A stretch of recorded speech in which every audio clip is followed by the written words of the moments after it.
Today I will be talking about aggregate planning. This is an important part of operations management. Aggregate planning determines the quantity and the timing of production for the immediate future. Objective is to minimize cost over the planning period by adjusting the production rates, labor level, inventory level, overtime work, subcontracting and other controllable variables. Required for aggregated planning is a logical overall unit for measuring sales and output, a forecast of demand for intermediate planning period in these aggregate units, a method for determining costs, a model that combines forecast and cost so that scheduling decision can be made over a period. Aggregate planning, is I'm just showing you a pictorial view so that you have some idea.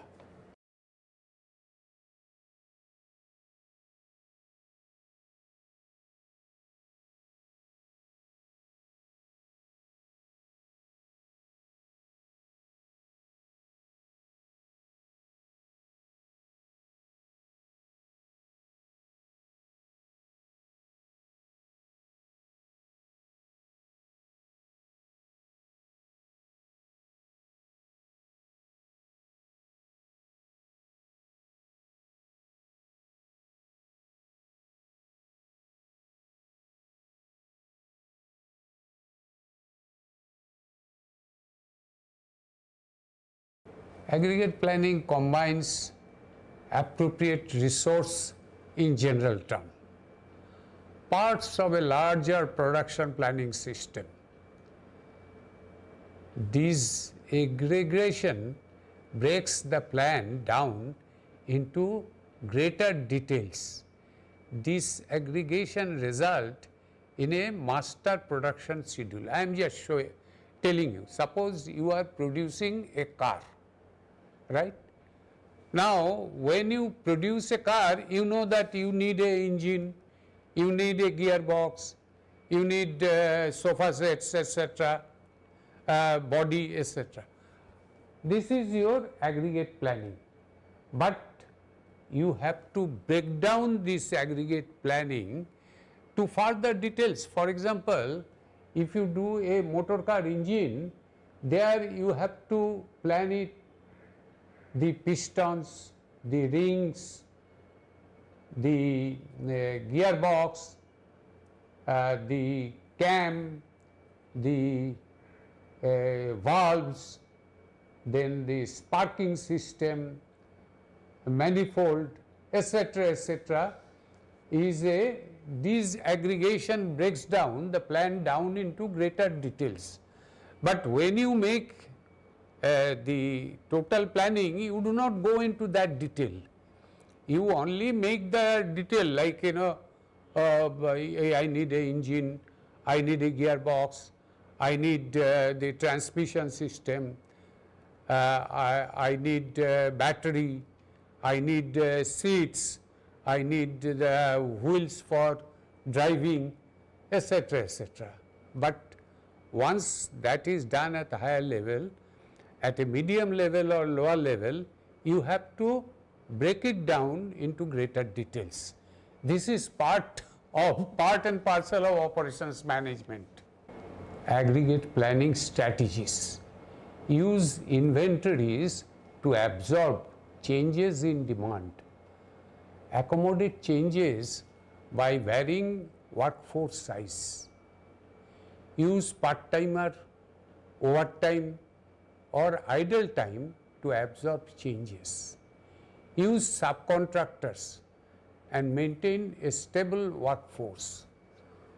Change procedures either factor to influence demand.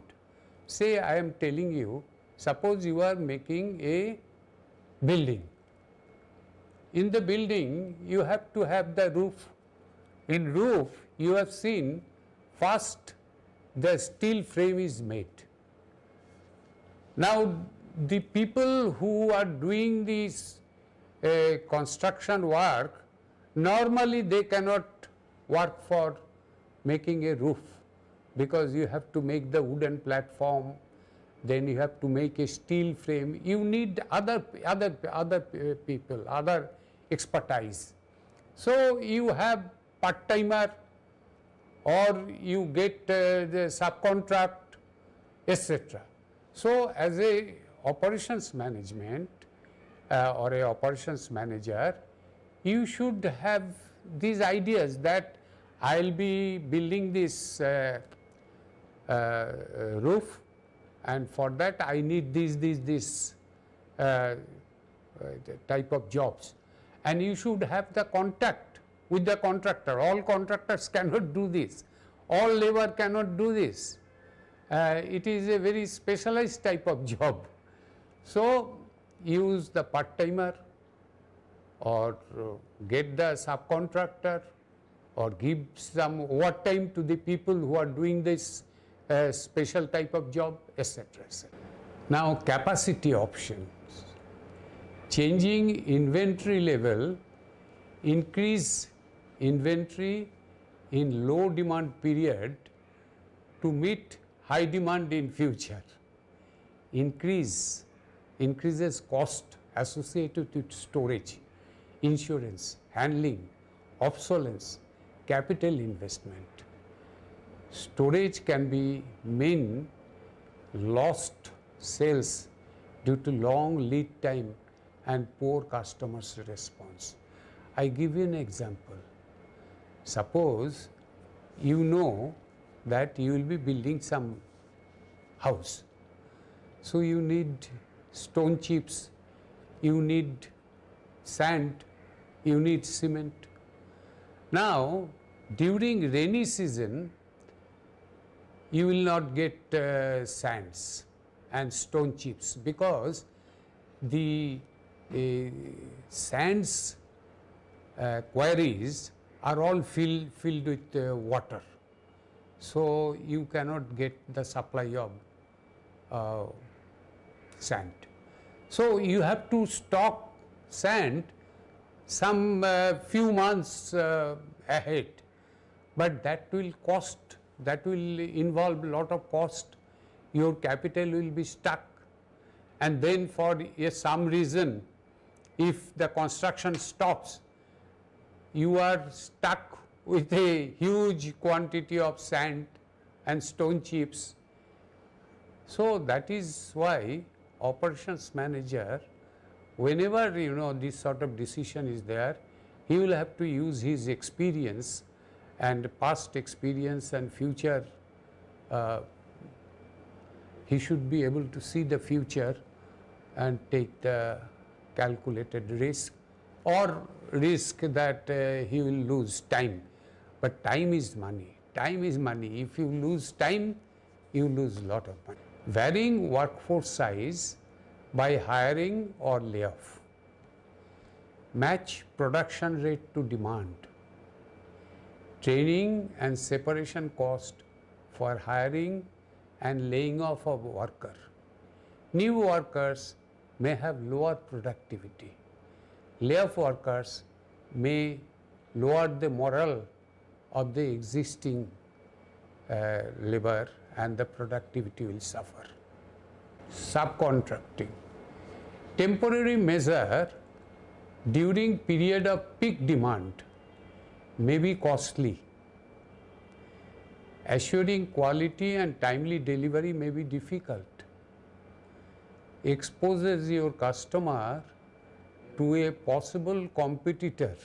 You see, the customer who has come as a contractor may take over your job. For example, if you are doing the e-commerce, you may have subcontracted to some person or sub company to do your job, part of the job, and then tomorrow he may start the same business again, because he knows all the nooks and corners of your business. So this is also a big problem in subcontracting.